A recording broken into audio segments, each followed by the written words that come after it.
evening. Come into the Jaye Spot. We're placing your G Spot every Thursday from 6 to 7, giving you real relationship talk, real relationship drama with the best night of your life. Your host, Jay and Simply E, hold on, get ready to enter the Jaye Spot on IntellectualRadio-Podcast. Good evening, and welcome to the best night of your life. Woo!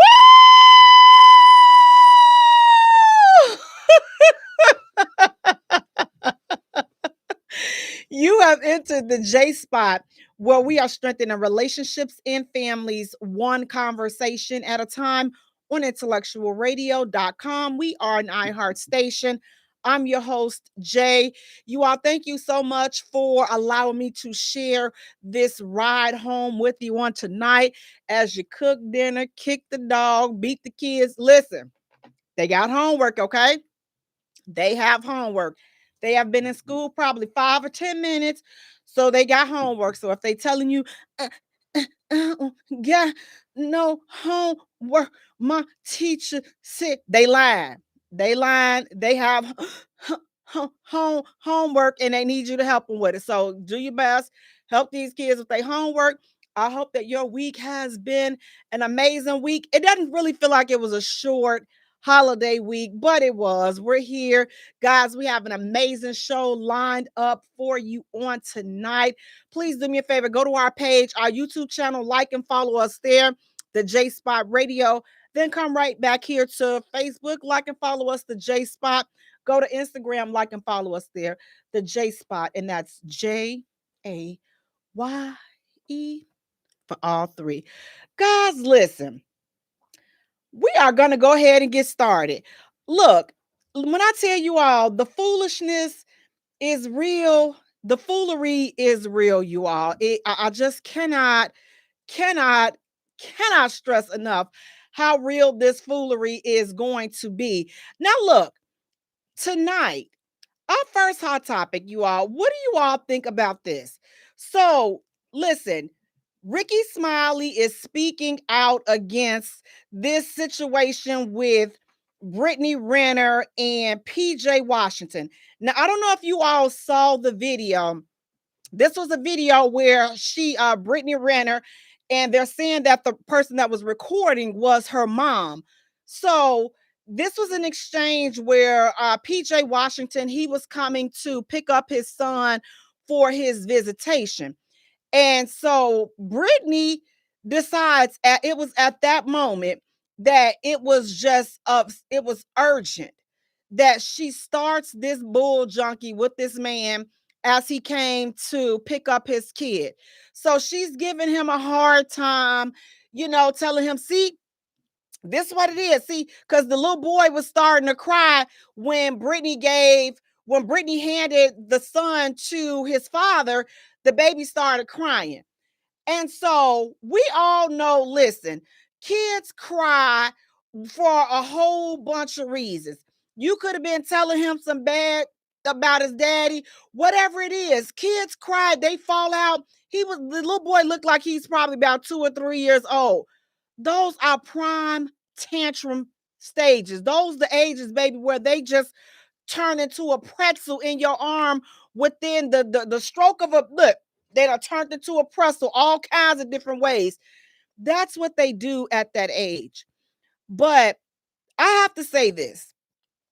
I'm so disappointed in, I don't like when women do what this low budget chick done did. And I have to call now. I really try my best not to talk bad, but you know what?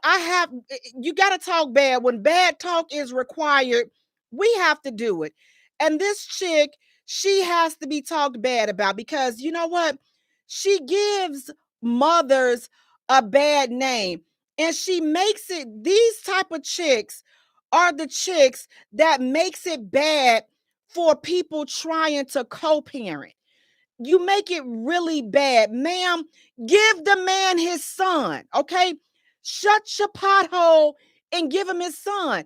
If you don't want him coming to your house, then you all need to find somebody else so that you can make that exchange so that this man can get his child. But there's no reason that he's coming to pick his son up and you decide at that very moment that this is the moment you want to show y'all drop some cuss words for me.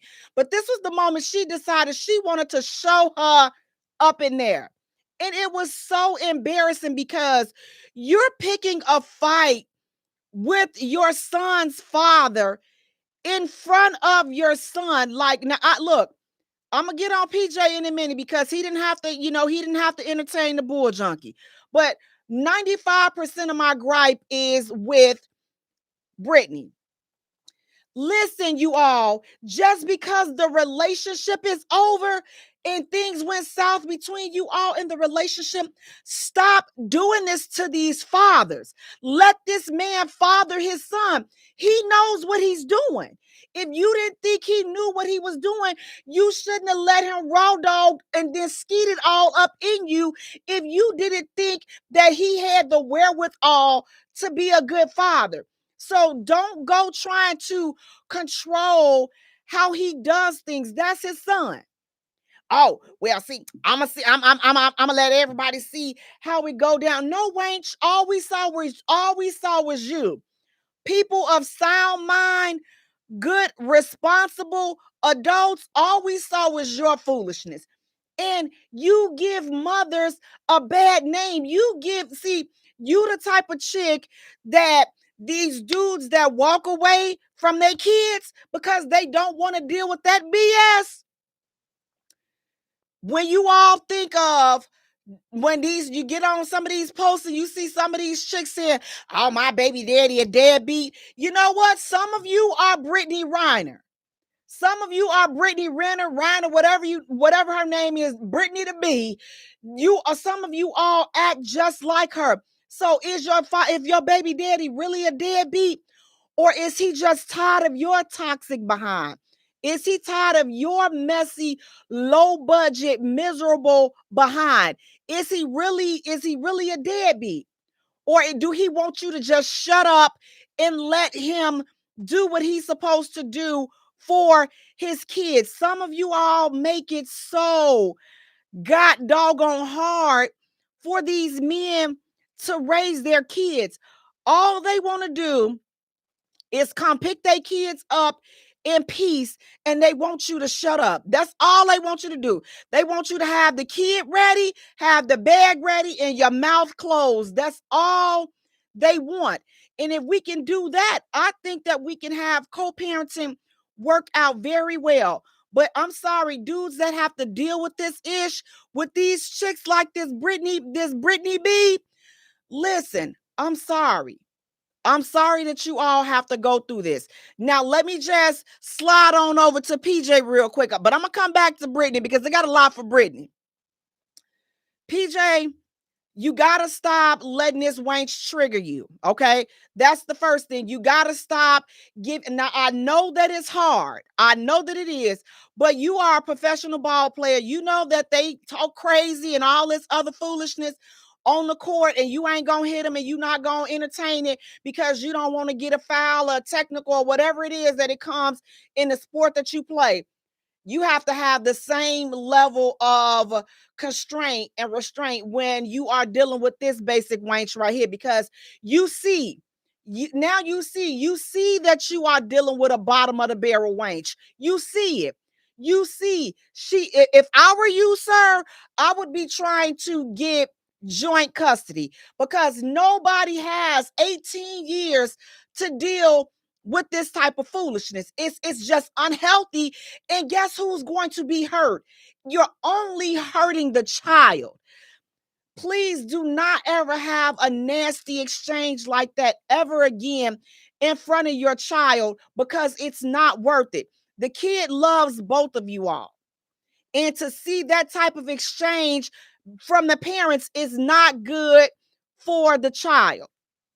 Another thing, PJ, stop bringing that woman to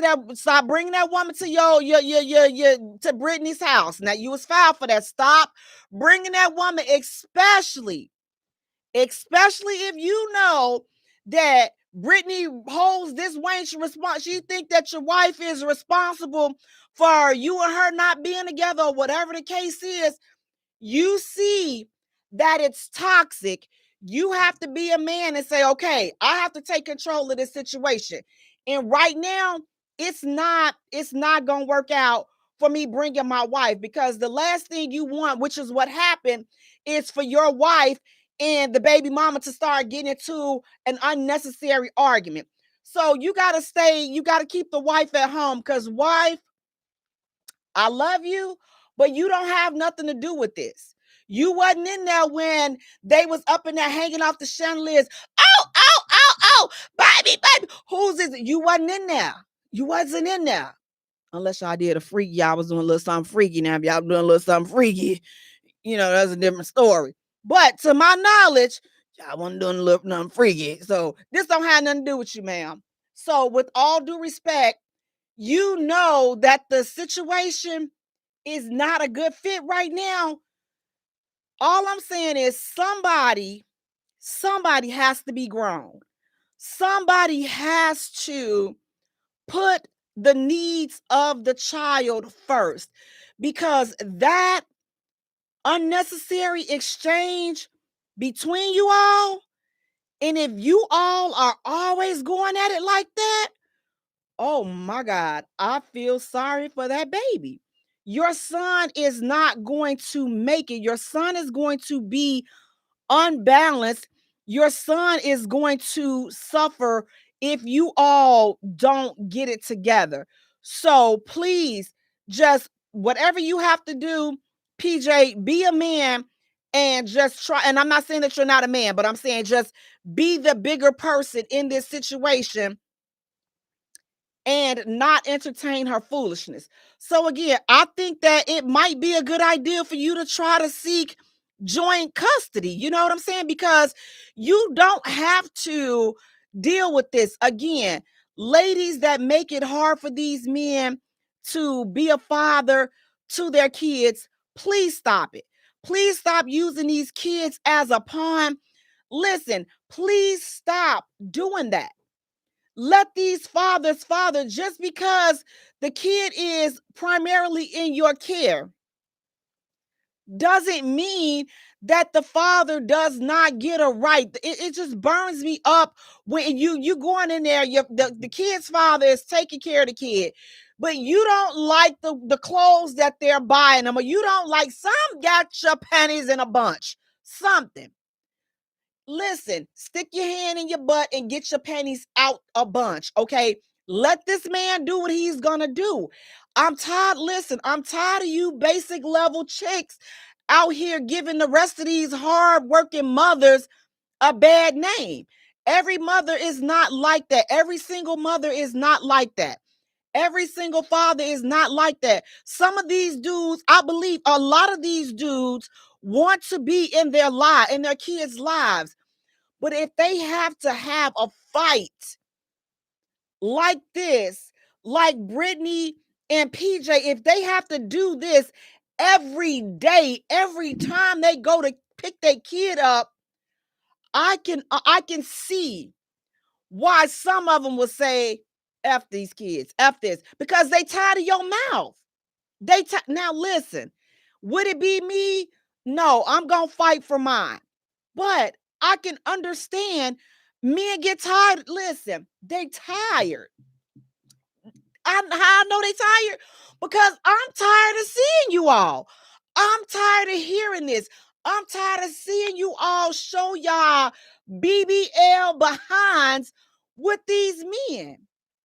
You chose them. Okay, you chose them. You knew what it was. Stop using these kids as a pawn. Yeah, well, this is why your son is only getting $11,000 a month, because you're giving this B $170,000. Ma'am, your son is still in pull-ups, What does he know about $11,000? If you can't manage off $11,000 a month, then you need to go turn some more tricks, honey. Okay. He done gave you his 11,000. Now you match your 11,000. Now you got 22,000. So you go out there, you go get on a pole or jump, do some tricks, or go get hook another baby daddy, or go get you somebody else with some money. Go do something. But if he's bringing his 11,000, then you need to be bringing your 11,000. And then guess what? Your baby will have $22,000 a month. Case closed. Your mouth should be shut. Stop making it hard for these dudes. Let these men be a father to their kids. You all, the mothers that do this, women that do this, listen, I understand. He left you. He said that y'all was going to be together. Y'all was the only one. I promise you, I get it. I understand. I feel you. I feel you. But it's not that baby's fault. It's not the baby's fault. You are out of line for that. You are out of line for that. It's just like you bring these new people in, fellas, again, when you have these new chicks, you gotta keep them out of the situation. You were wrong for bringing that woman to Brittany's house. I don't care, your wife, you knew, listen, you already know that it's hostile already. And if you are not doing what you're supposed to do, if you are not being consistent, and that's why she's showing out like that, you need to fix that. But I'm gonna side with you right now. I'm gonna be on your side with you, because I saw how vicious she was when you came to pick the baby up. So I want to say I'm gonna be on your side and say that could be the reason why you are inconsistent with picking them up. But I'm gonna also strip away the excuse. You are a father. You chose her. You guys chose each other. You created an innocent child that does not deserve to suffer. And if she's making it that difficult each time you go to visit your son, then again, I think you need to take another trip up to the court and find out how to get joint custody. Now, see, this is where you separate the pretenders from the real fathers. Because see, sir, you have money. So you can easily take her to court. You can easily be lawyered up and get joint custody. You can easily do that. So see, this is where that suggestion right there is what separates the talkers versus the fathers that are really trying to be there. So if you really want to shut her mouth, take her to court and get joint custody. But something tells me that he really not going to do that, because when you are a full-time parent, you don't get to move around so much. But he might be cool because you got money. You can hire nannies and things of that nature. But let's not get too dependent on nannies, because, now your child will have a close relationship with a nanny, but not his father. So, yeah, you got custody of the kid, but you don't have any time for the kid. So, let's just, something has to be done. But I will say this, you all cannot go on like that. And please don't ever let us see another nasty exchange like that ever, ever, ever again, because that was beyond ridiculous. Suck my DB. Wait, what? In front of your son? In front of your son? And then the wife. Oh, the wife is just as raggedy as she want to be. Because see, a good wife, I'm going to tell you what a good wife would have did. Okay, a good wife would have, come on, baby, just get in. Come on, let's just go. Let's make sure PJ Jr. is strapping me and make sure he cool. Come on, baby, let's just go. We don't have time for this. We're not going to entertain this. what a good wife would have done. Not a good wife. I smack you, bitch. Da, da, da, da, da. No, no, no. Okay? No. So you have 4 adults that were all acting like children in front of this baby. 4 adults. And not one of them had common sense to say, you know what? This is not that. This not that. This is not that. This is not the time for this. I will not do this type of exchange in front of my child. I'd be like, I'll be back for you.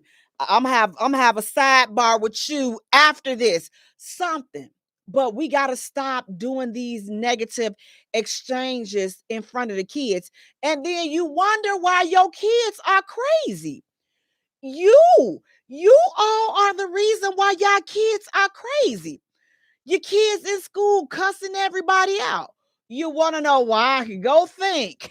Go figure. You want to know why your second grade up in there cussing up a storm, cussing the teacher out. The kid go to a Catholic school.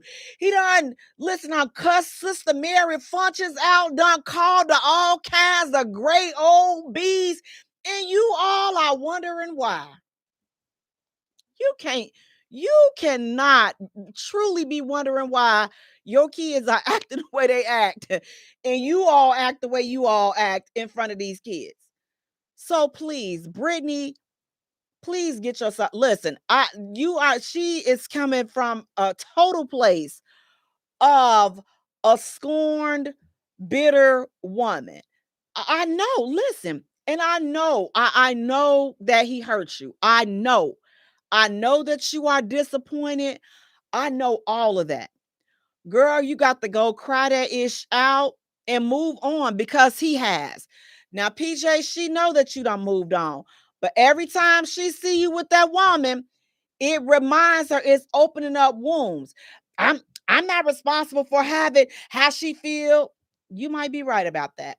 But you are responsible for not bringing that woman to her house because that was totally foul and that was totally disrespectful. And you know that your wife is ignorant. I'm sorry. The way she acted in that car, maybe she don't act like that all the time. Maybe it was a bad day.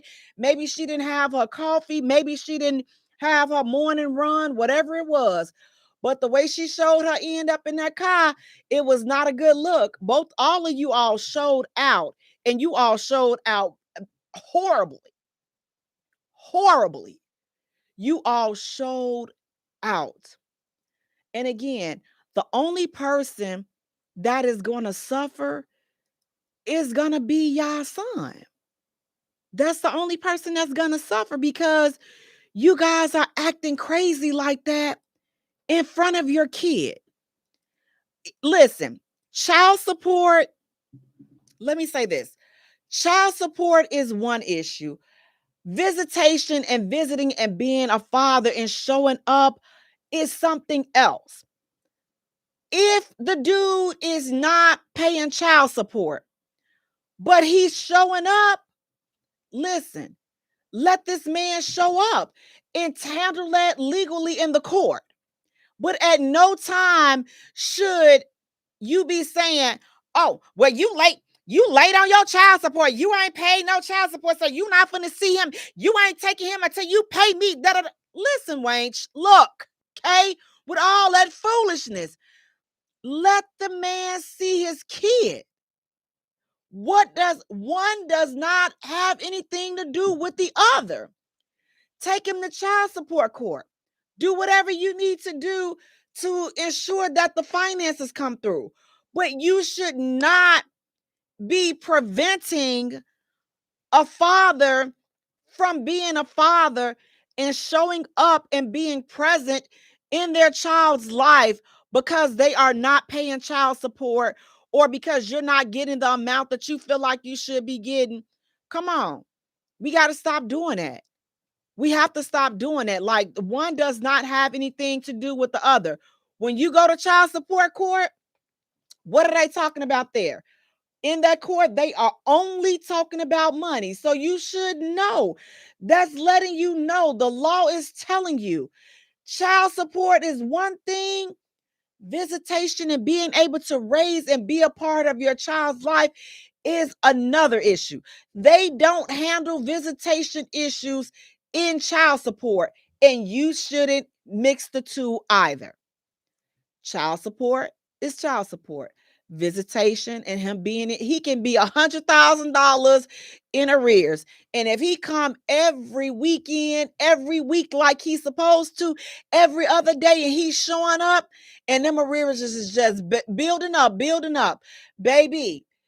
It's better for this man to come and pick this baby up and be a part of his life than this money. Now, listen, I'm not. Both are important, but this man being a part of his child's life, it trumps that. It trumps that. Yes, I know it may make it a little bit harder on you because you need the child support, or the father is not stepping up and doing what he's supposed to do. But that's where it goes back to, listen, you know what? I got to take some accountability for this because I laid down. I chose him. I knew he wasn't much, but I still chose to engage in these activities and not make him wear a raincoat. I chose this. So I have to take some responsibility for putting myself in this situation as well. I'm going to have to take some of this accountability. Yes, you do, my love.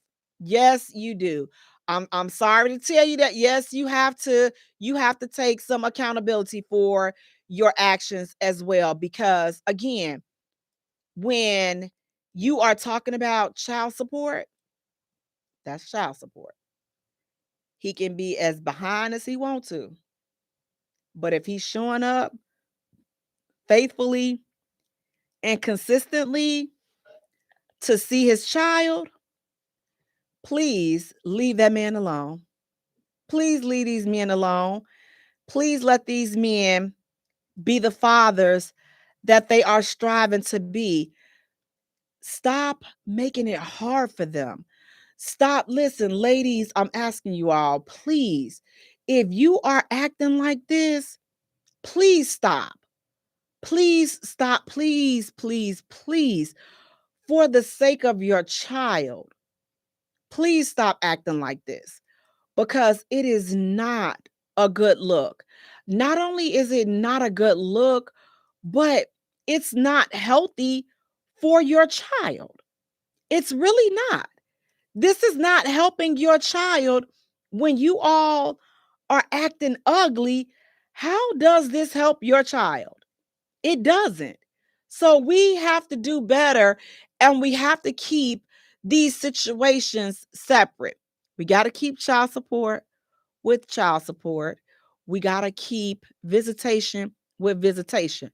But in my opinion, visitation and being a present father, being a present parent, in my opinion, it trumps everything. Like it trumps everything because especially when they're young, like for real, you all, these kids don't know anything about child support. They don't know that.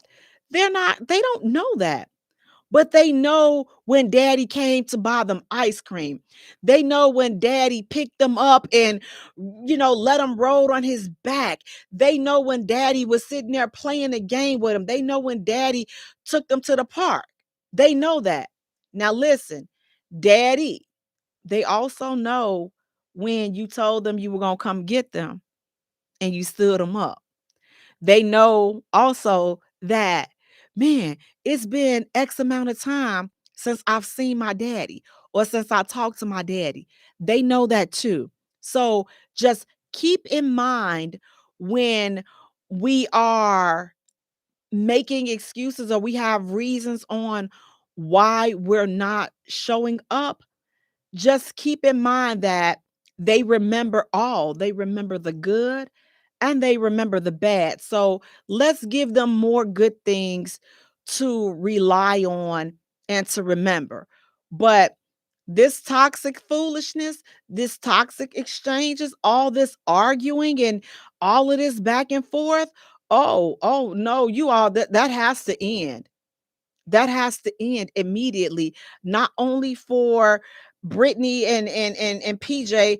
If you are under the sound of my voice and you all are entertaining this type of foolishness, it has to end for you as well, because it's not healthy. It's not healthy for the kids. It's not healthy for anybody. Listen, you're sitting up here, you're about to have your blood pressure skyrocketing because every time you turn around, you arguing and bickering with somebody. Who wants to live like this? Nobody wants to live like that.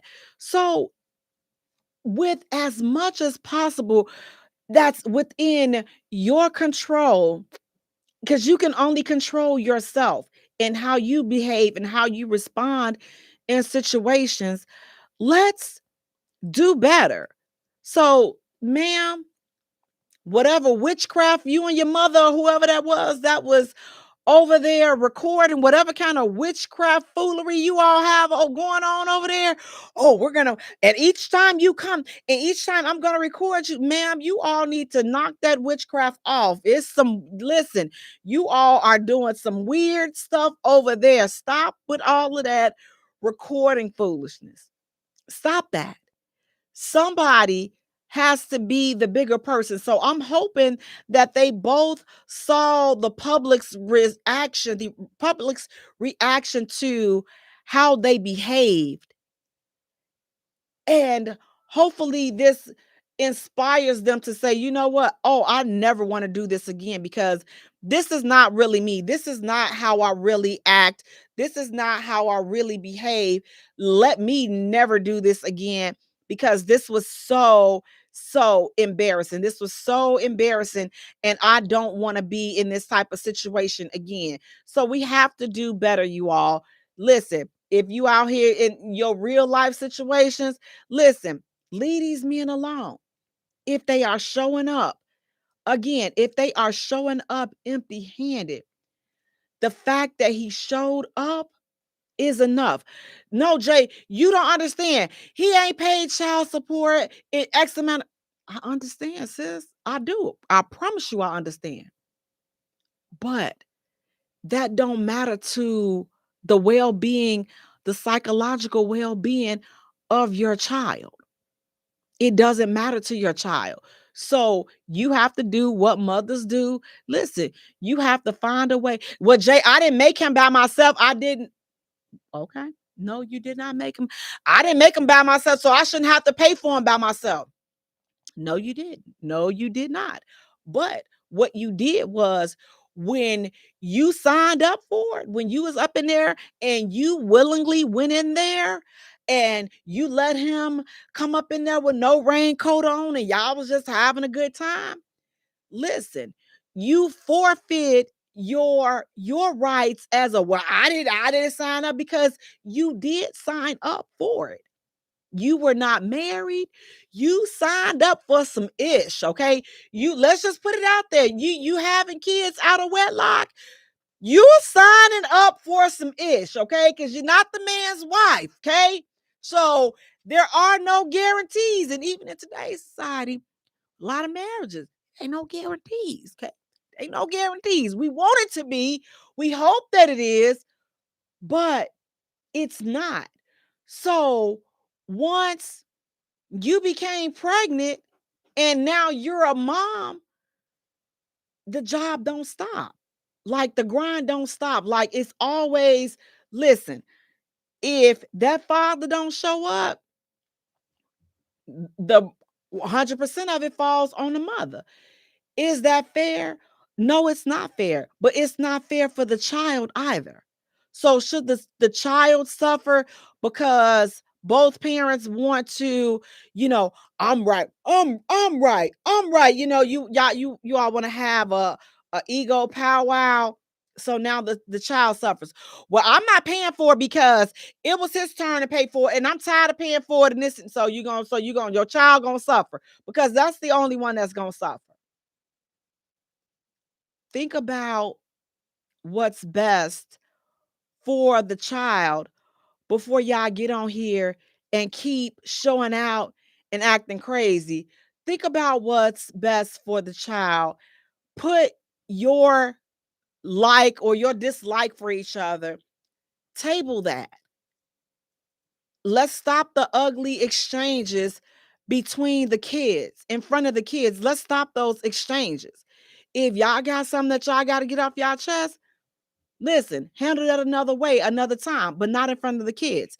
And if the exchanges are toxic like this, you all need to get a neutral party. You all need to get a mediator. You have to get somebody, because clearly her mother was not her mother was not the plug.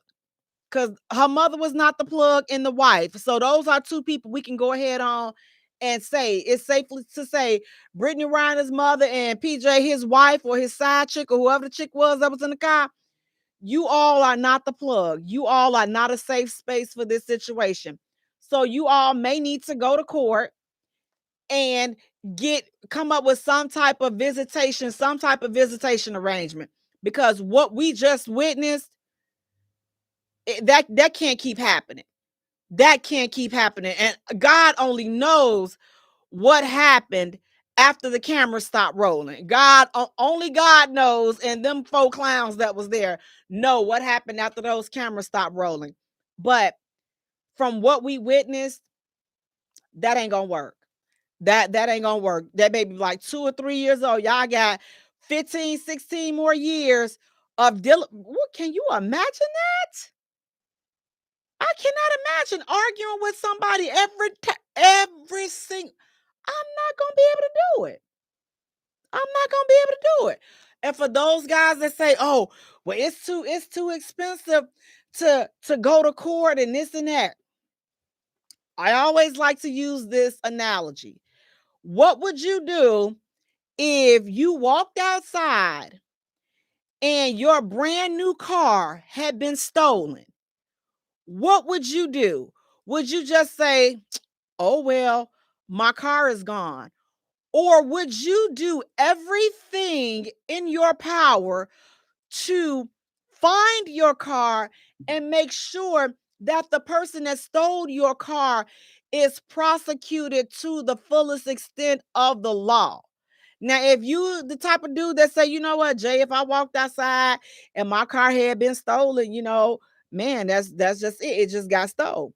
But if you the dude that's gonna you're gonna run to the police station, you're gonna get your police report, you're gonna go file a civil case and all this and that, you're gonna find the money to bring that person to justice that stole your car. Is your child, and not being able to be a part of your child's life, is your child not worth more than a car? Because if there's no excuses for you to get back your car or any other property that's valuable to you, and you're not going to let nothing stand in the way of you getting justice for that, why can't that same energy be used towards getting justice and being able to fight to be a part of your child's life? And again, I understand, like, it shouldn't be a fight. It should not. That's why I'm doing my best to urge these chicks. Listen, ladies, come on, we got to do better. We're going to have to lighten up a little bit. And, again, your heart is hurt, your feelings are hurt. Yes, but that has nothing to do with him being a father. He could have been a bastard of a partner to be in a relationship with, but he can be an amazing father. Again, those two are separate, ladies. We got to make sure, we got to categorize things correctly. Bastard of a husband, bastard of a boyfriend, amazing father. Amazing father wins all the time. So you got to tuck your little feelings that you have about him, being a bastard for a husband or a boyfriend or a baby dad, or no, a boyfriend or ex or whatever. You got to table that feeling, because if he's an amazing father, that's all that matters. Let him continue to be an amazing father. And you cannot stand in the way, again, because you big mad because he's with somebody else. Again, fellas, if you are with somebody else, listen, you have to be the leader, and you have to do your best to set the tone for how you want these interactions with your child to go. Do not, again, do not bring that other woman to your baby mama's house. Do not do that. You all have to stop doing that. That is not a good look. Oh, she can't tell me who I can be with and who I can't. I know, sir. I know. We not saying that. All I'm saying is that there is not the time. It's not the time. You got your woman, you moving on and doing whatever you doing, good for you. But please, please, please, please do not bring that to your baby mama's house. Do not. Just listen, just out of respect. I don't respect that B. If you don't respect her for nothing else, respect her for being the mother of your child. If nothing else, you got to give her that respect because she was worth something. You was all up in it with no protection. You was all up in it. All, baby. You put your name all the way up. Listen, you was trying to knock her cervix through her throat. So you was all up in it. So now keep that same energy because, they become bum bees now once you done with them. Now she a bum bee. Well, she was a bum bee when you laid with her, but she was still there. We cannot keep going on in this toxic manner. Now, listen, you all, speaking of toxic manner, the foolery continues. So this guy, he's saying, he's recording his, listen, we live in a day and time where everything, and I do mean everything is recorded. Baby, if you blow your nose the wrong way, somebody recorded. But let me tell you about this next hot topic because this foolishness right here. So this guy, he's recording his girlfriend. And she has a tramp stamp on her back.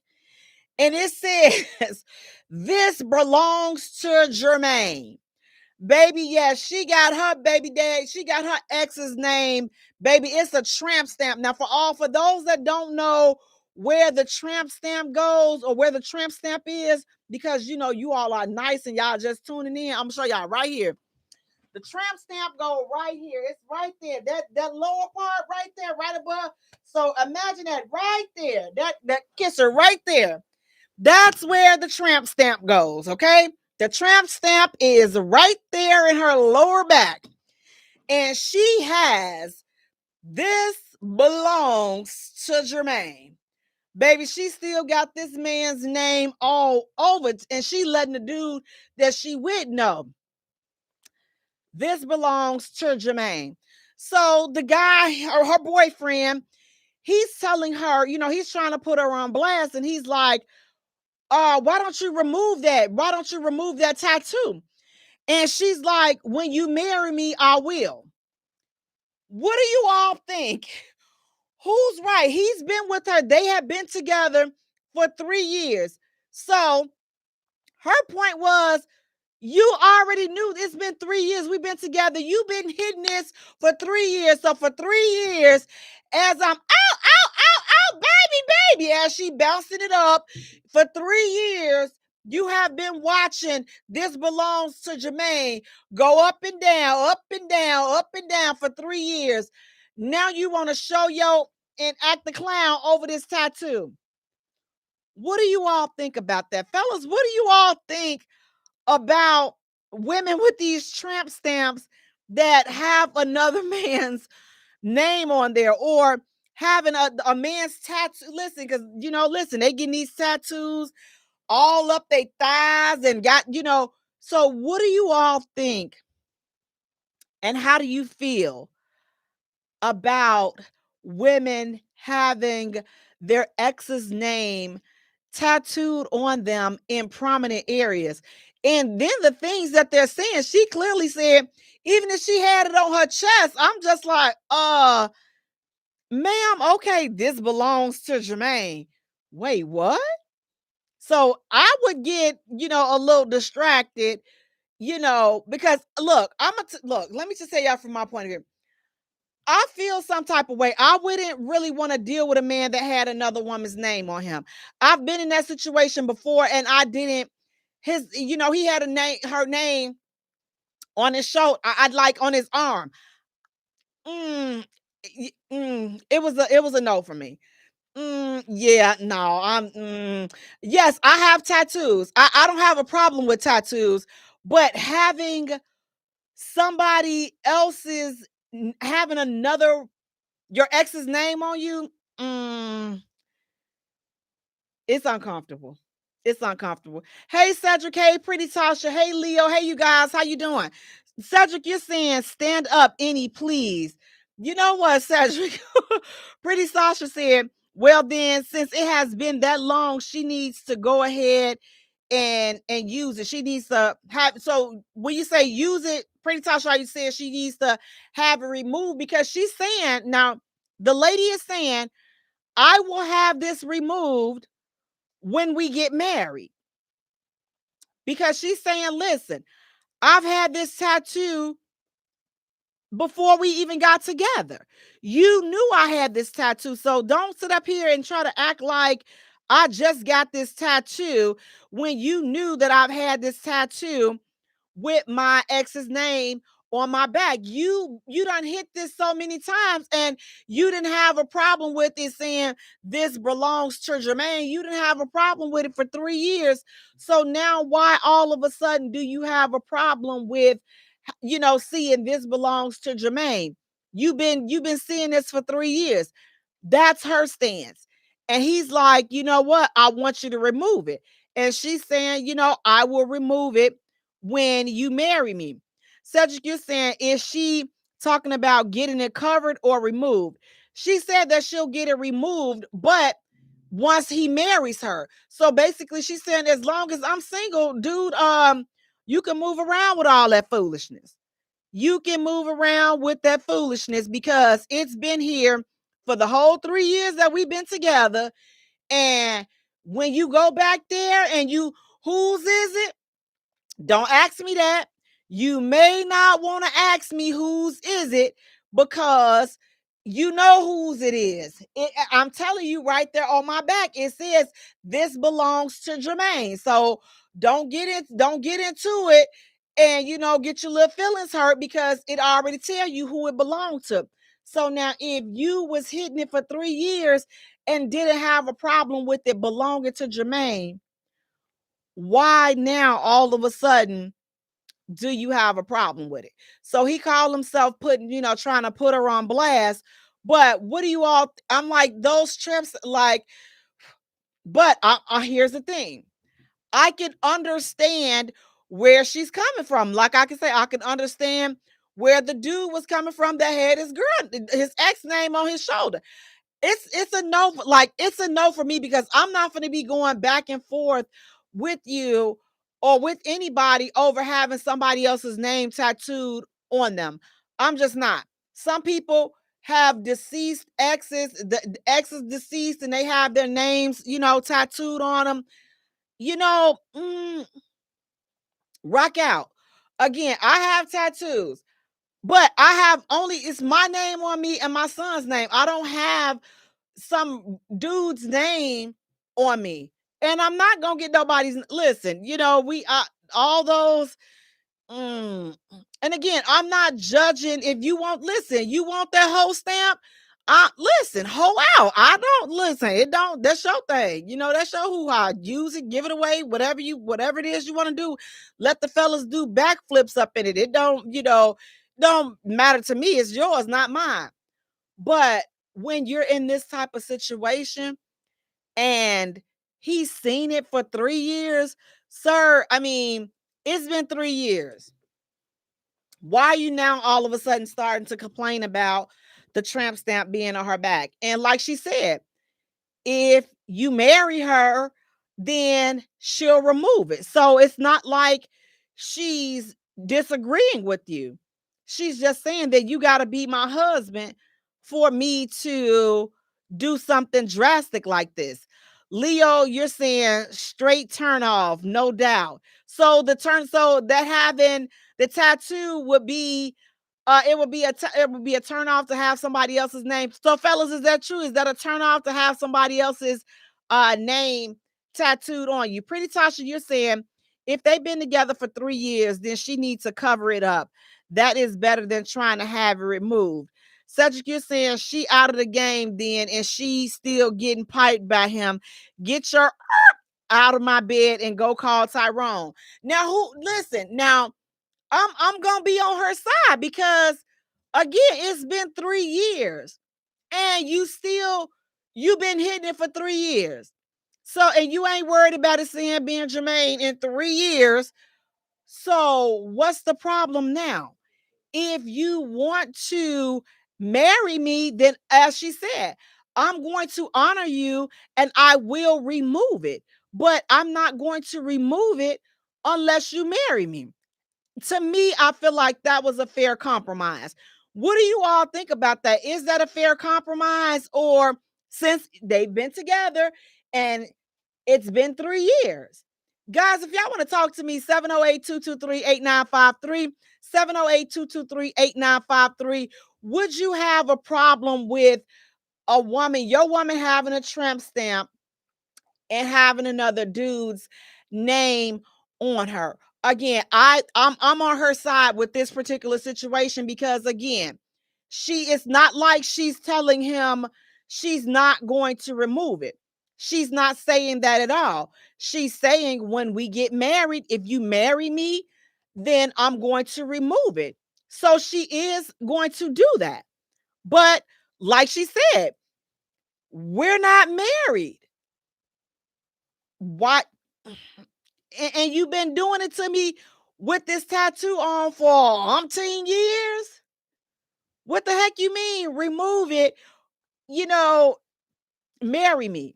That's what she was saying. She kept saying, marry me and I'll remove it. So is that kind of a turn off though? Will you be like, okay, I'm not marrying you with that man's tattoo on your body. I'm not proposing to you.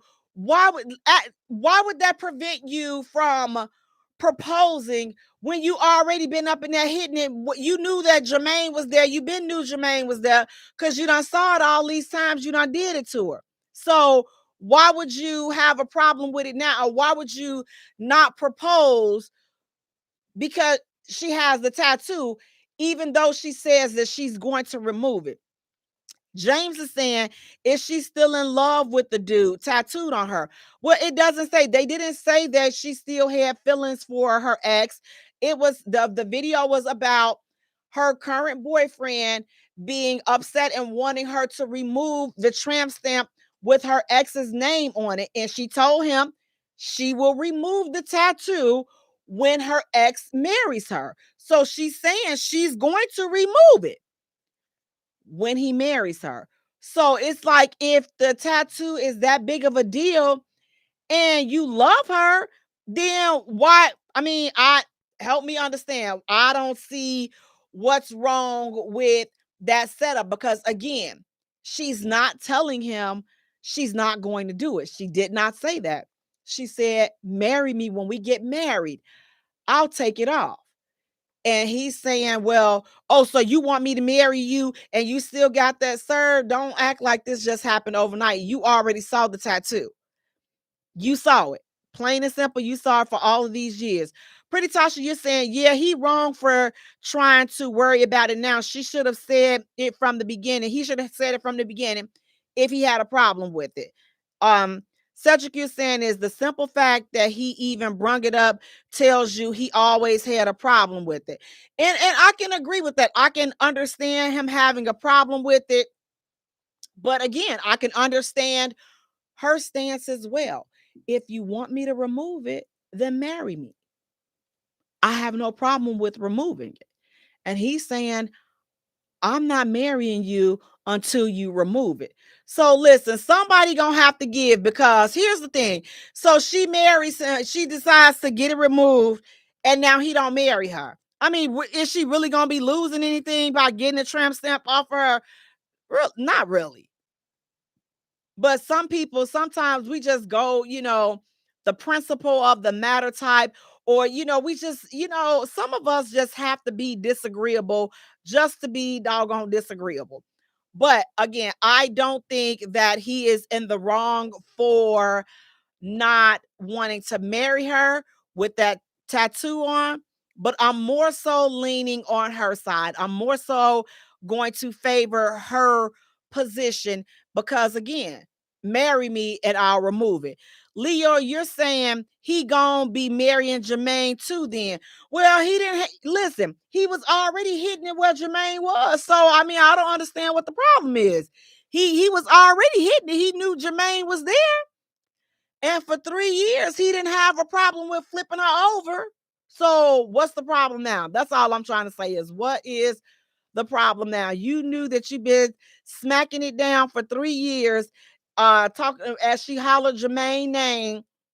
Was she hollering your name and you asking her, whose is it? And, I'm sure a time or two she probably done slipped up and said Jermaine. I don't know. Maybe that's why you want her to remove it now. Have no idea. But I'm going to be on the side of the lady. If you marry her, again, because she's not saying no. She's not saying she won't remove the tramp stamp. She's simply saying, you have to marry me and then I will remove it. But until you, again, you ain't made no commitments up in here. You could leave just like Jermaine did. So why would she put herself through this? And Jermaine done left, and now I done got this big old scar on me, and you gone too. Why would I go through all that when I could just keep Jermaine's name on here? Maybe Jermaine may come back after you leave. Who knows? He could see, yeah, you still got that on you. Yeah, I like that girl. Yeah, go ahead on and pick on up where we left off at. Who knows? But starting over again, if she was saying that she's not going to do it, then I would be concerned about that. But again, she did not say she wasn't going to do it. She simply told him, marry me and then I'll get it removed. That's what she said. She said, marry me, I would get it removed. Eric on YouTube is saying, I bet she would have had a problem if he had a female name on him. I'm sure she would have, because I'm like, I would have had a problem too. But again, it's not the fact that his point is not valid. Let me just explain this. He has a valid point, but she has a valid point as well, because he's been hitting it for 3 years and the tattoo has been there for 3 years. So why are you harping and giving me a hard time about it now? And it hasn't stopped you from doing anything else in the past 3 years. So is he going to be able to say, oh, well, you having this tattoo of your ex's name on you, that's going to stop me from marrying you? No, it's not. You were not going to marry her. And from the first place, you wasn't going to marry her. First of all, it's already been 3 years and you ain't made no commitment. So it's like, why should she do all these changes and uproot what she's doing? And there are no guarantees with you. Now, I know a lot of you guys say, listen, Jay, she forfeited her chances of any man taking her seriously because she got that tramp stamp on her. And that is very true. That is a very good point. I totally agree. I think that that's a crazy thing to do. Get somebody's name tattooed on you like that, especially if they are not your spouse. I wouldn't do it for a spouse, but for these, just, anybody, that, y'all don't even got no papers and you done got this on you, and now you want somebody else to come and marry you. So I understand, fellas, how you feel. That's the feeling. She gonna go, she got this dude name all tattooed all up her back and her butt and everything. And every time I'm with her, I got to see a reminder of this other ninja name all on her. And I understand. I understand your plight. I truly do. But let me ask you this. Has that stopped you from hitting it? Because if it hasn't stopped you from hitting it, then, why should it stop you from proceeding forward? If this is somebody that you love and you care about, why would it stop you from moving forward? Especially when she has agreed that if you get married, she would remove it. So that's, to me, that's the biggest thing right there. She said she would remove it. She said she would remove it only if he marries her. Now, listen, speaking of being married, what do you all think about this? This line, Derek Jackson, and, him and his wife, listen, him and his ex wife. So, Derek Jackson, for those of you that don't know, so Derek Jackson, he's a relationship coach, life coach, or something like that from I believe he was from the Atlanta area, and he got exposed a number of years ago for all of the affairs and stuff that he was having on his wife, and all his side chicks and stuff just came on out and blew his spot up on social media, and this whole foolery, it was just a hot foolish mess. But nevertheless, fast forward, they have gotten divorced. So she still has his last name. So he's telling her, I want you to drop my last name. And she's refusing to drop his last name. So what do you all think about that? After a divorce, fellas, I mean, are you wanting the woman to, especially, and they have kids together, do you want your ex-wife to drop your last name after divorce is final? Or do you say, you know what? It really doesn't matter because we still have kids together, and I'll let her decide. I'll let her decide what she does with her name. If she decides to keep the name, like, I'm not gonna strip her of that because she was my wife and we still have kids together. Or are you like Derek? He's like, listen, you're gone. We're no longer together. I need you to drop my name. I need you to drop my last name, and you go and pick up your last name. Now, I don't know if she's holding on to it for sentimental reasons. Is she holding on to it because she loves him, or is she holding on to it because they have kids together? But Derek, you have caused this woman enough trouble and enough heartache and pain and embarrassment. Leave, sir, go have 12 seats. Go have 12,000 seats, please, and thank you. Leave this woman alone. If she decides to drop your little raggedy name, she can drop your name. If she decides to keep it, she can keep it. See, now, if it were me, I would keep his name and brand it and make money and build my brand around his brand. That's what I would do. See, that's a strategic business move. So I would do that. I would consult with a business consultant and some lawyers and make sure that my theory is correct and is sound. And I would build based right on you, and I'll snatch up and I'll come and I just attach to your stuff, what you got going on. And I'm going to build my own ish as well. Because again, you brought this on yourself. So why should she, if that name is going to bring her some money, why should she have to give it up?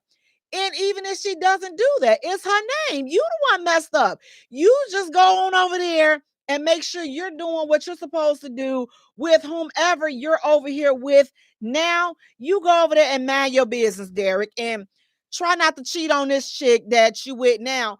But see, he listen, he already out there. Listen, it's only a matter of time before this issue's exposed. He being exposed with somebody else. I could not listen to nothing. He looked shifty. You know how Aunt Esther said you're beady-eyed? He looked beady-eyed and shifty. I never listened to nothing that he ever said because he looked like he can't be trusted.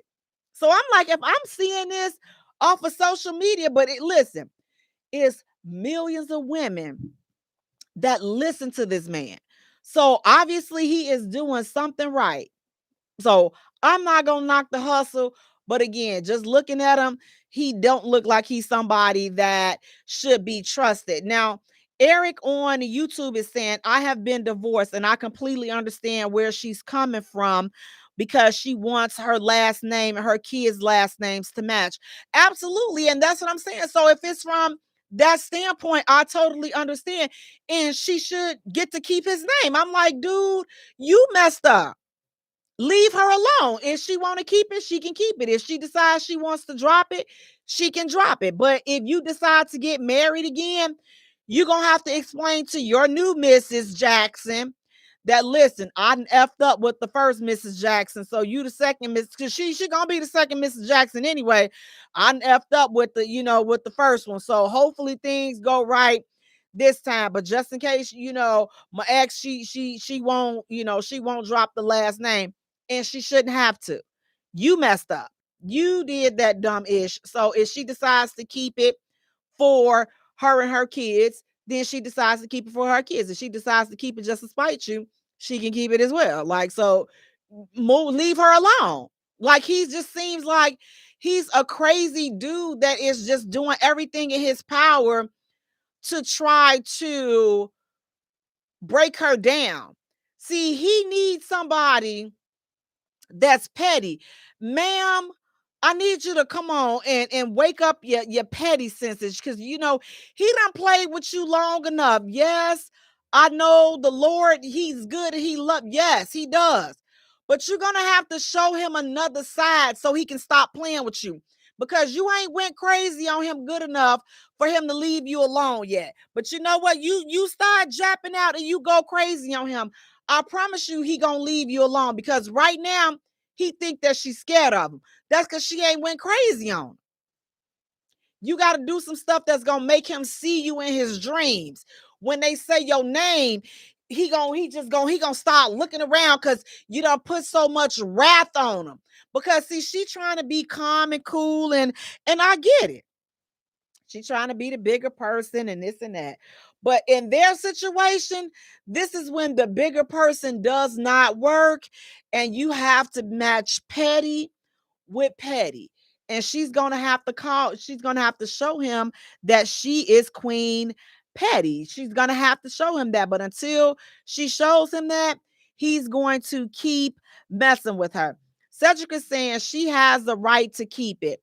My ex kept mine for professional reasons. Again, I think that whatever reason that they decide to keep it, you can keep it. Now, let me go and be petty like y'all know I can be. I don't know if I would want to get involved with another dude and you still got another woman carrying your last name.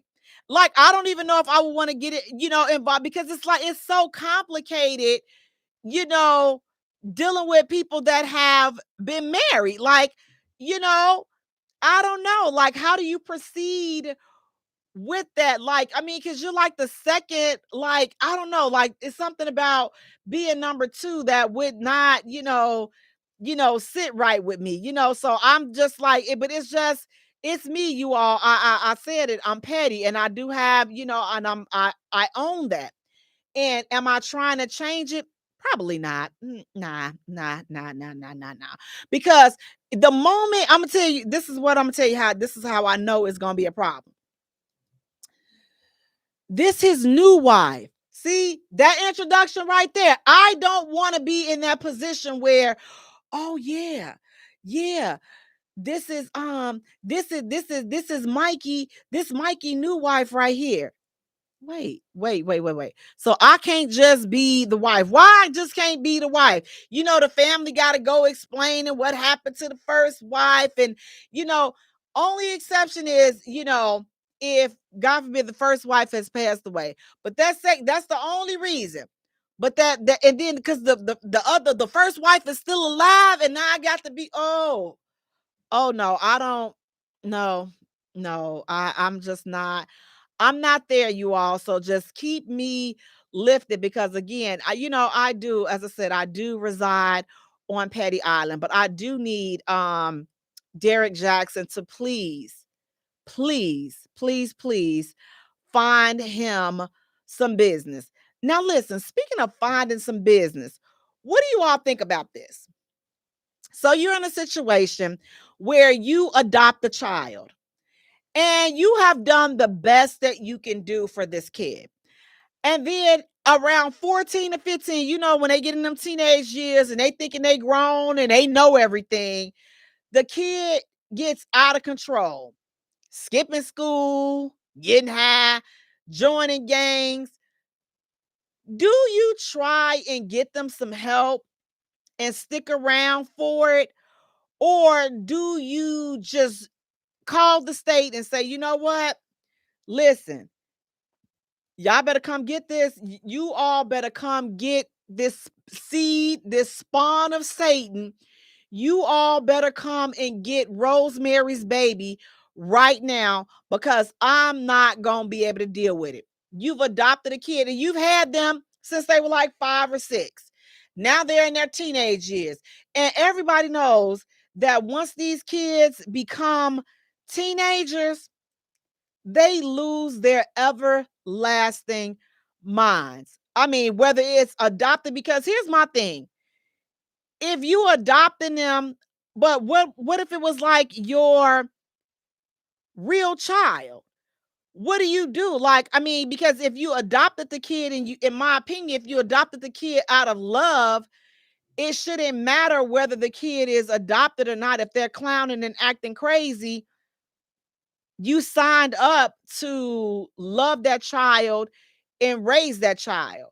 So I know some people may be saying, listen, Jay, this is not even that person's biological child.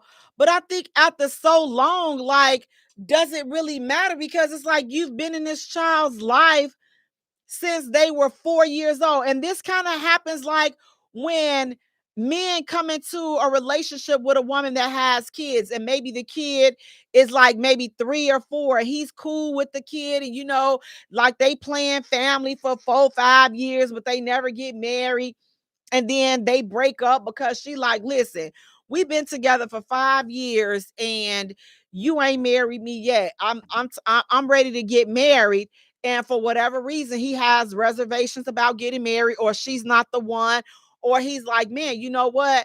I don't want a ready-made family, even though he done been there for 5 years. I don't understand how you not ready for a ready-made family and you already done put 5 years in. But nevertheless, it's his choice and his decision. But he's developed a bond with that child. So now you guys have broken up, but what happens to the bond with the child? Is he supposed to just forget about the child? Is the child just supposed to forget that this dude played his dad and played the role of a dad for 5 years? We have to be mindful of things like that. So just because we break up and we're through, it doesn't mean that the kids are through.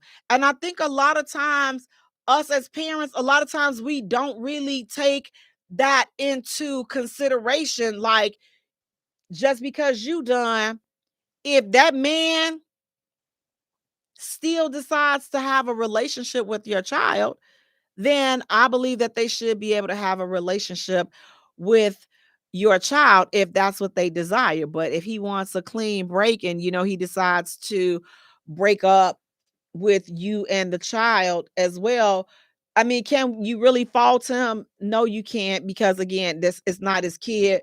But like, integrity wise, I would kind of be looking like kind of crazy, because I'm just like, man, so did you front for 5 years when you were with this chick and you were with the kid? Like, did you front for all of those years, making it seem like you were rocking with the kid just to get a closer, cozier relationship with the mom? Did you really mean anything? So when it comes to adopting kids, like, it's a big step, and it's a big responsibility. And to adopt them, to go through that entire process, I would say this: don't adopt unless you are fully sure that that's something that you want to do. Because again, these jokers, they, listen, they flip out when they teenagers. Man, you be wanting to, man, break a mop upside their head. Some of them act so crazy. So it's not just because they are adopted that they're acting like this. It's because all the hormones and the craziness that they're dealing with, this is why they're acting like that. Plus you add on them being adopted. So it's a lot of stuff going on at that moment. But I would just say, listen, that's a situation by situation, case. Because if you feel like you are at your wits end and you can't handle it before you hurt them kids, then I would say give them up. I would say give them up. If feel like, if you ever feel like, okay, I'm going to seriously hurt, I'm going to seriously hurt these kids. Not I'm gonna discipline them. I'm gonna put my foot up your back, because it's a difference between putting your foot up your behind, they behind, and out of discipline, versus now you are forming some type of contempt in your heart and you really don't like them and you don't want them there. If that's how you feel, I say give them up. But if you like, oh, I'm about to break my foot off up in there, then you keep them, because you're going to break them off just like you would break your biological kids off. Now, if they call the state after you done broke them off and broke your foot in their behind, then that was their choice. But, oh, it's going to be some foot behind getting broke off up in here. You do some crazy stuff. And I'm going to tell y'all, I was going to be a foster parent. See, don't judge me. I was going to be a foster parent years ago. And no, I didn't get denied. That was the producer, Earl Runfrey. No, I did not get denied. I actually went through the entire process, and I was a foster parent. I got approved to be a foster parent. But I knew when I took the course and I got certified, I already knew that being a foster parent was not for me. Now you guys may say, "Jay, wait a minute. What do you mean it wasn't for you?" Because see, I already knew that I would probably end up in jail. Not why would you end? Because they had too many things that you could not do. You couldn't touch them. You couldn't slap them. You couldn't pop them upside the head. You couldn't push them. You couldn't spank them. It was just a lot of things that you could not do. But they would tell you the type of kids that you could get. So they would tell you that, you know what? These kids, they come from troubled houses. A lot of times they've been removed, they've been placed from foster home to foster home to foster home, and they just really going through a lot of emotional stuff and a lot of psychological stuff. So we need people to that's gonna be there to love the kids and stuff like that. When I tell you, I told the people before I was even finished with the course, I told them that I'm gonna finish it because I started it, but I'm not gonna participate. So they kept trying to, convince me, see, no, we need people like you. We need parents like you. We need people that are I said, well, no, here's why. Because they were telling me like, okay, well, a lot of times, the kids, they have a problem. They like to start fires. A lot of the kids, they said, this is what they were telling me during the classes, that they were giving us, and maybe these were worst case scenarios, but all I can see is if I wake up in the middle of the night and I see a kid lighting my curtains on fire, once I put it out, I'm putting my foot all up in. Listen, you ain't seen no fire until you see how I'm gonna strike fire from your behind. Miss Vance, you can't. I'm like, oh God. So what am I supposed to do? Just put him on it. I said, no, I'm gonna grab that little joker. I'm gonna choke him up. Look, it's gonna be some touching. It's gonna be some hand touching. And they're like, well, no, it's uh hitting and striking and punishing them with not giving them food and so I said, well, listen, okay, wait a minute, who not giving the kids food? They were all the horrific stories and stuff that they would tell us, as far as some of the kids eating out the garbage and things like that. Like my heart just really went out. Like, I mean, Lord knows I really wanted to do it, but I knew that, listen, I'm gonna slap, somebody's gonna get popped. Listen, listen, without a shadow of a doubt, I knew somebody was gonna be getting hemmed up. I knew this. So before because I already had my own son. So I'm like, before I put myself in position to get in trouble, and because they're already telling me that you cannot hit, you cannot do this, you cannot do, they had all of the you cannot do, and everything that they were saying I can't do, as far as disciplining, like I said, with the exception of food. I'm like, well, we're not going to be starving no kids. And they said you can't make them eat what they don't want to eat. So I come from the era of you gonna eat whatever was put before you. You gonna sit here until you eat all those mashed potatoes and that nasty meatloaf. You gonna sit here until you eat it all. I come from that school. I'm not opening your mouth up, but you don't got no other options. If you decide to forfeit the meal that was put on the table before you, they told us, then you go to bed hungry. Or you all right, you ain't gonna you don't want to eat it. That's fine. Can I have a snack? No, there are no. Listen, I come from the age it was no snacks. So if you didn't eat the nasty raviolis, because I'm telling you, I hated raviolis.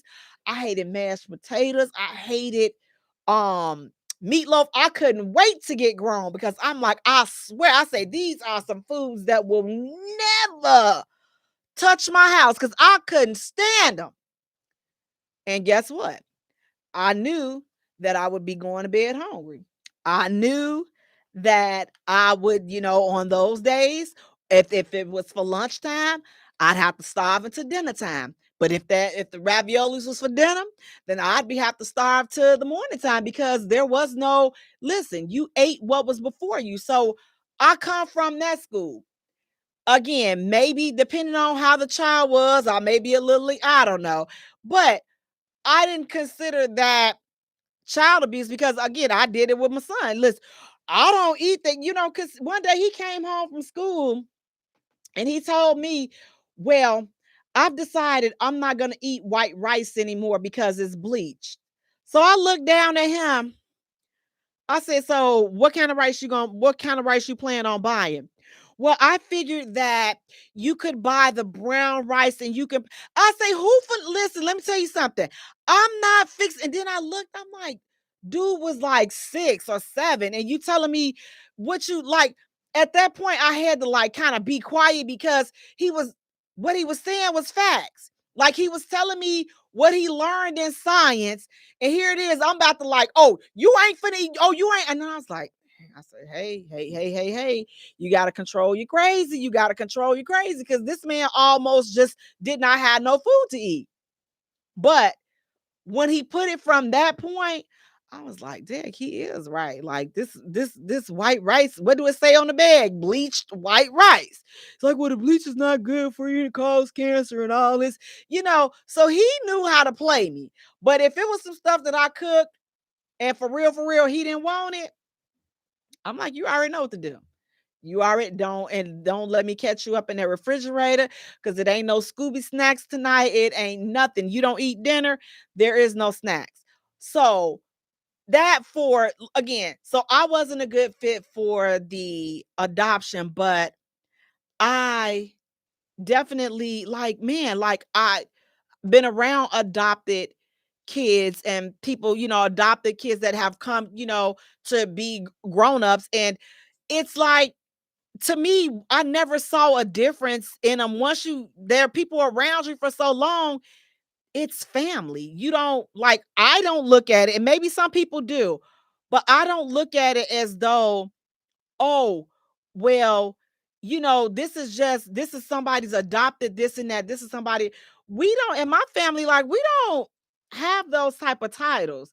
You family, and that's it. Like when people come, you dating people with the kids. And this is why I don't understand why a lot of people have some of the issues that they have with, dating kids, people with dating kids. I don't know, maybe because I'm from a big family and it's like, What the heck? What can one more hurt? Like, we have a huge family. What the heck can another one hurt? It don't matter. It's like a thousand kids. Like, who is crying over one more? Oh, well, he got a kid. Listen, you come from a huge family. It's 1,000 of you jokers. What the heck? That's how it is over here where we are. It's just a lot of them. Once they come around, you auntie, guess what? We still auntie. It's been people that have broken up with people in my family. When they see me, I'm still auntie. I'm still, hey auntie, hey auntie, hey auntie. There's no blood there. The people they not even still together. But it's like once you bond with people, it's like, okay, the bond is there. But I don't know, for some people, some of y'all just weird. Like, y'all just be like, oh, I ain't doing that. There ain't no blood. There ain't no kin to me. Okay, well, I don't see it like that. So if you made the commitment to keep the kid and to adopt the kid, then I mean, I think it's just like marriage, through better, for better or for worse, good and bad, and hopefully that child grows up to appreciate it. But it's like, sometimes you want to strangle them, and sometimes you gonna have to. You gonna have to. If they 14 and 15 and they acting like that, you gonna have to choke them up. Now, I will say, now look, if you go, but again, I can't really say that, because it's like, think about if it was your biological child, and if they went and got into some trouble, legal trouble, would you give all that you had to make sure your child was brought home safe? So why would it be a difference if you made a commitment to this child to be their parent, whether you're their biological parent or not? Why would it matter if you adopted them or not? Why is it a conditional? Is there conditions on your love? Is the condition that if you ever did something bad, then I would let you go and I wouldn't be there for you? I'm only your adopted parent when you're doing good and when it's convenient for me. But the moment it gets hard, then I'm gonna not be there for you. And again, this is for situations, that statement is directly for people that willingly went down to get kids to adopt them. Now, it's a different story if you're getting a kid that's placed with you because it's some stuff going on with the family. And now you got these jokers acting every which way. And it's like, you like, man, I'm doing this. I'm trying to do this for you. And it's like everything that they're doing, like they're disrupting your life. They're not appreciative of what you're doing. Then at that point, that particular circumstance, we may have to take a deeper look at that, because I'm like, clearly I'm doing this from the bottom of my heart. I'm doing this out the goodness of my heart. I'm trying to put you in a better position, and you come and you bring me this stress over here. You bringing me all this ish over here, and I'm trying to help you for you. I didn't come looking for you. I didn't come down here telling these folks I wanted to be a foster parent or adopt a parent. I didn't come down here for that. Somebody rang my phone and I answered and I said yes, because I wanted to help. But now you gonna get up here and you think you about to run me out the rest of the mind that I got? I got a trick for you. That, to me, that's a different situation and that's a different conversation, but that's not what this particular question was coming from. But I'm just saying that particular situation would probably have to be looked at a little bit differently. But you all, listen, speaking of looking at a little bit differently, tonight, you all, we are talking about, is cheating ever justified in a relationship? Oh, yeah.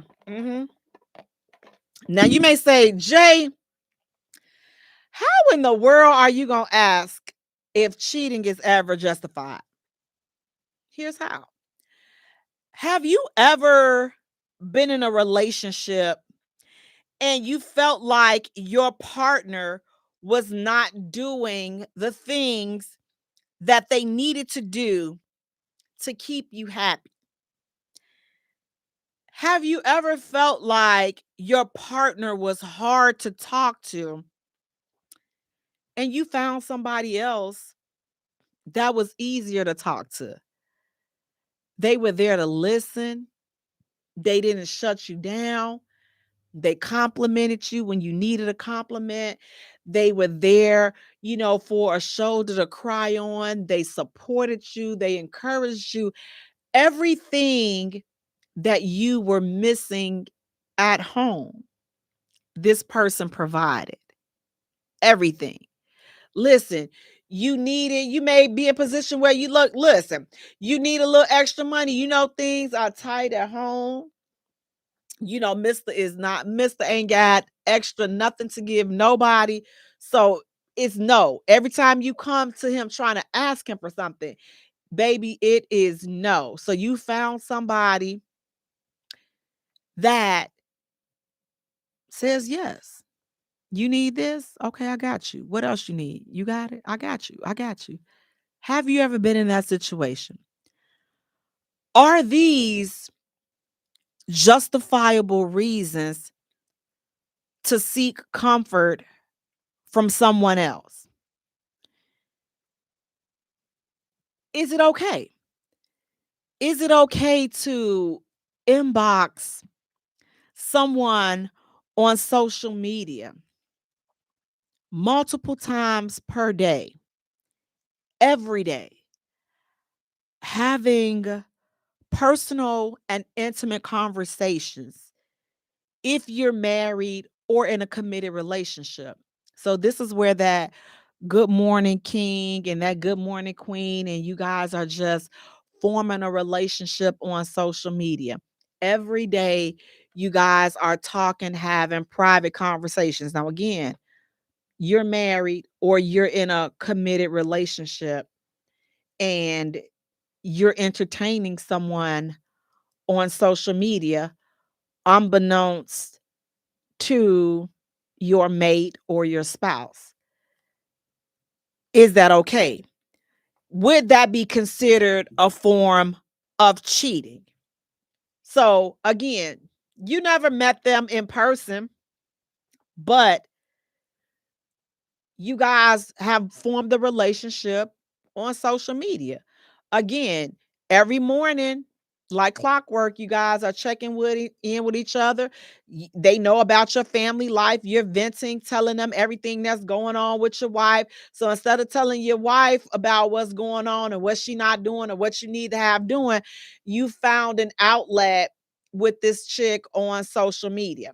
So instead of telling your husband what it is that's going on and how you're feeling, you don't feel like he's paying you enough attention.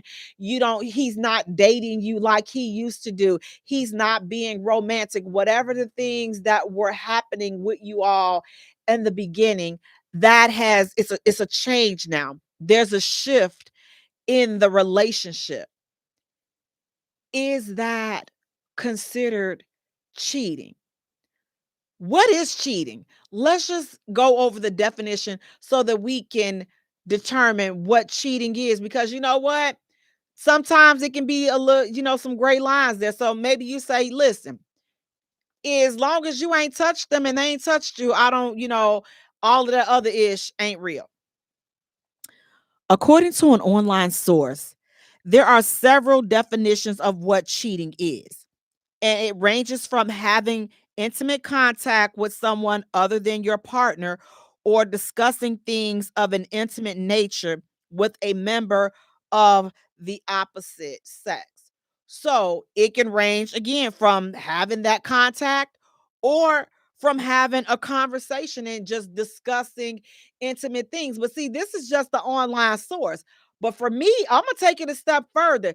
You don't even have to, for it to be cheating, for me, you don't even have to be discussing anything of an intimate nature. You could strictly be telling them how you feel about me.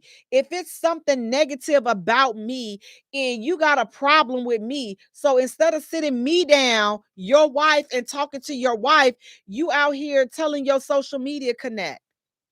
You out here telling your coworker, your work wife. You out here telling them that. For me, that's cheating. For me, because now you have gotten a close relationship, a personal relationship with someone outside of me.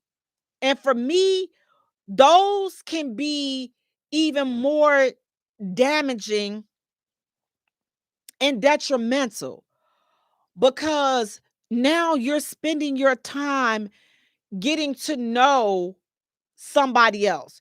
You're letting them in where somewhere that it should be only reserved for me, but now you're making room for somebody else. I'm gonna have a problem with that. That's gonna be a problem. Leo is saying talking is cheating too. And Cedric is saying no. And this is coming from a person who once cheated. So you're saying no, that the conversations is not considered cheating? Or what part are you saying no to, Cedric? Because again, for me, conversation is definitely cheating. It doesn't matter if you are having an intimate conversation or if it's just, and it's not even of a sexual nature. It hasn't even gotten there yet.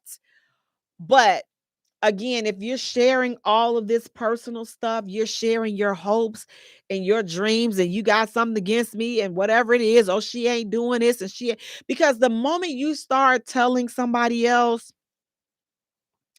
what your man or your woman doing or what they not doing, you're not doing it. All you're doing is giving them ammunition to come in and pick up where your person is lacking.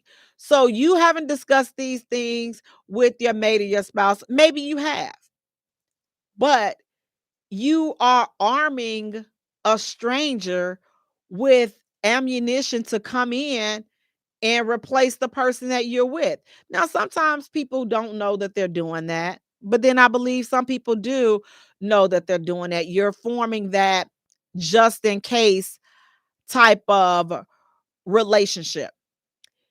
Eric is saying, I have been divorced and I can completely understand where she's coming from. I'm sorry, I read that one already. How you doing, Allison, on YouTube? But it's cheating, whether it's physical or not. But again, some people may not feel the same way. They may not feel that it's cheating if there is nothing physical involved. They may not feel that it's cheating. Now, why do some people cheat? Let's discuss a few of those reasons. Why do some people cheat?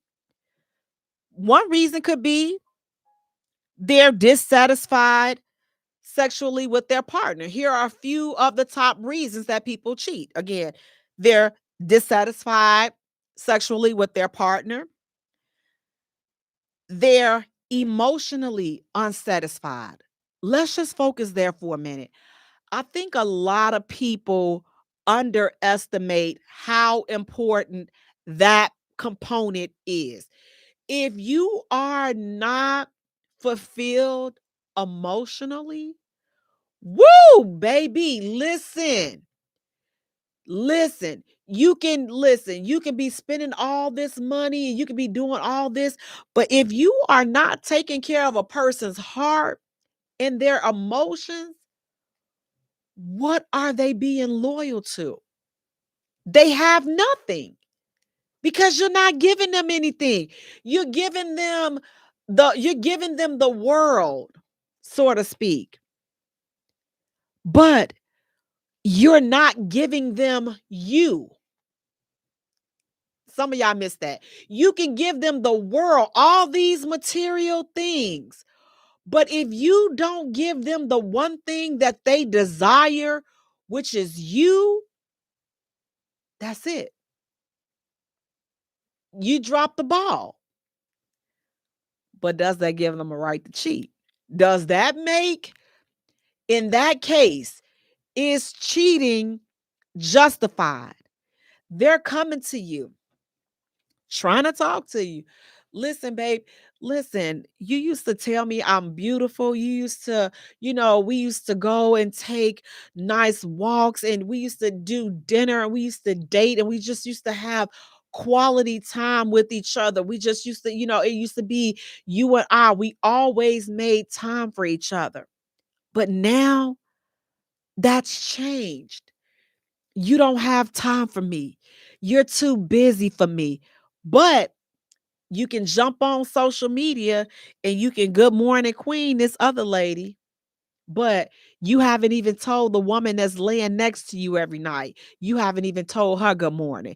You can pay all these women on social media, you can pay them all the attention and all the compliments, but you haven't told the woman that you said I do to. You haven't said anything to her. You will rush and you will make sure that you got some food, some extra food for this work husband at home, at the job, but your real husband at home, he got to put a TV dinner in. You can sit up there and you can encourage this work husband and you can tell him, oh, help him build his business up and you can help him get his side hustles on the ball.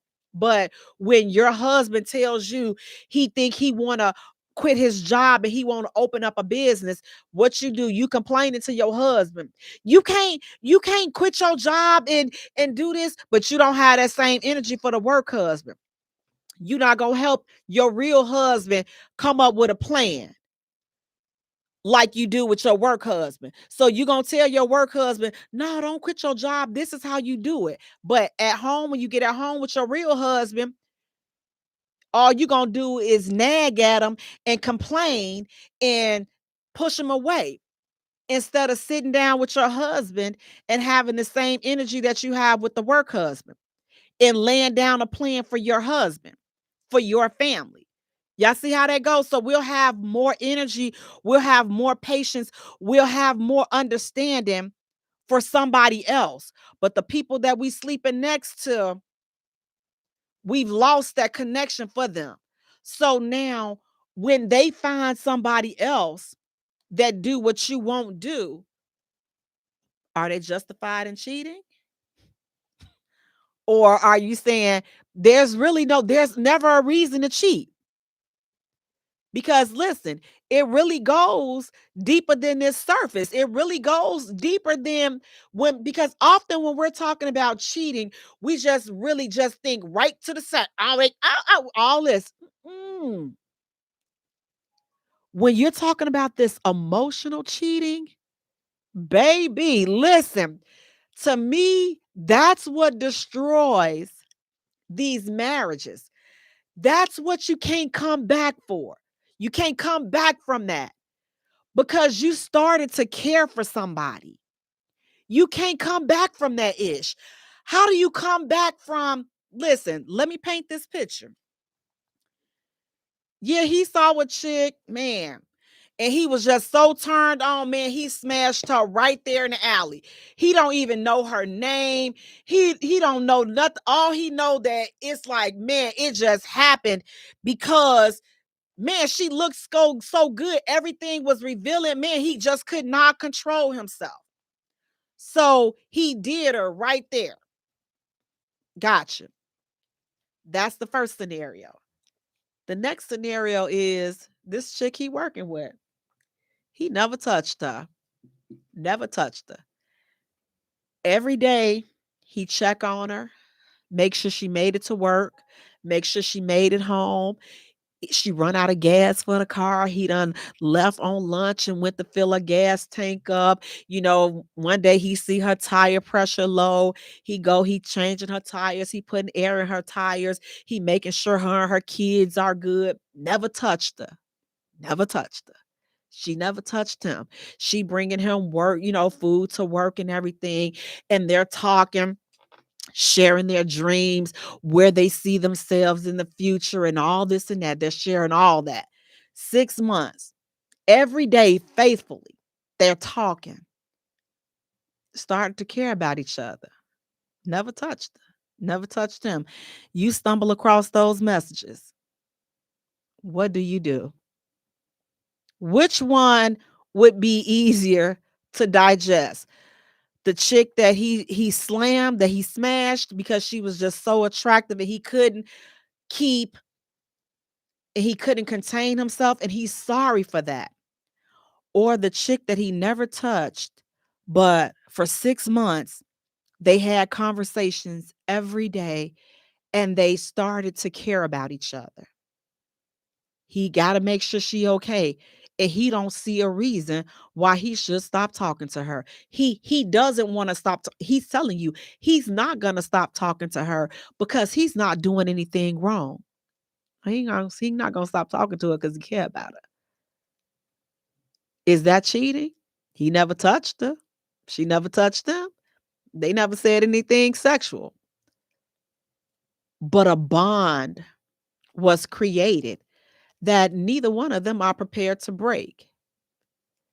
Would that be justified? Would cheating be justified in that case? Or are you one of them ones that say, Jay, I don't care what it is.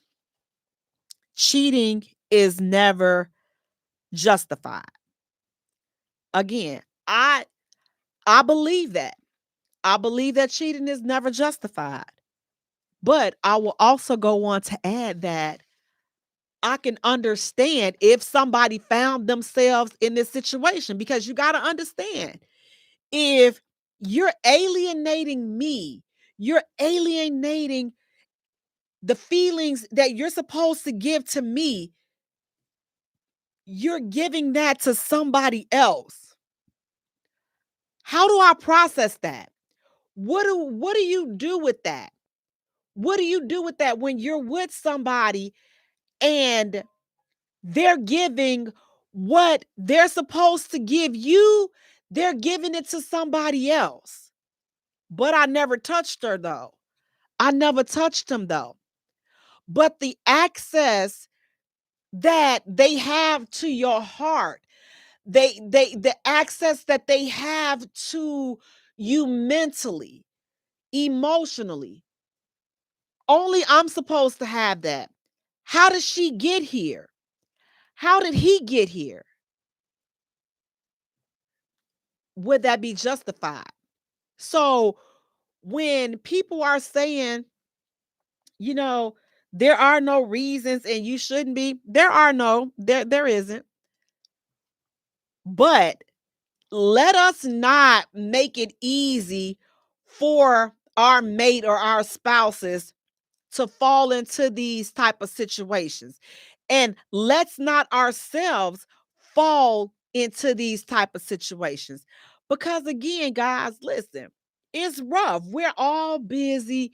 We're all doing things and we're all trying to get better over here and better over there. But at the end of the day, we got to make sure that we are taking care of home. We got to, because if we don't, guess what? There's somebody somebody at their job waiting on it.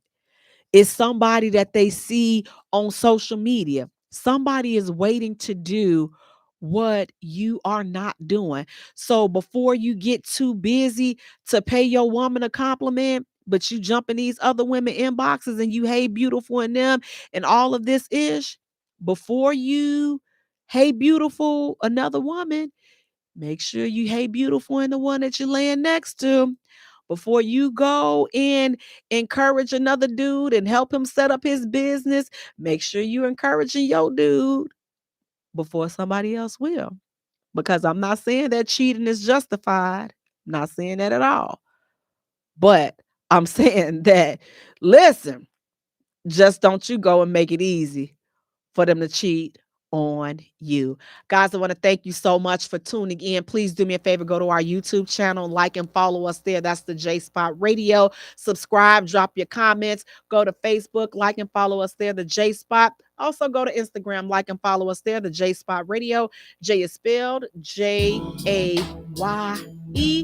for all three. Until next time, you all take care of yourselves and each other. Take care of your man and take care of your woman. Peace out. Into the Good night, you guys. Thank you. Replacing your G Spot every Thursday from 6 to 7, giving you real relationship talk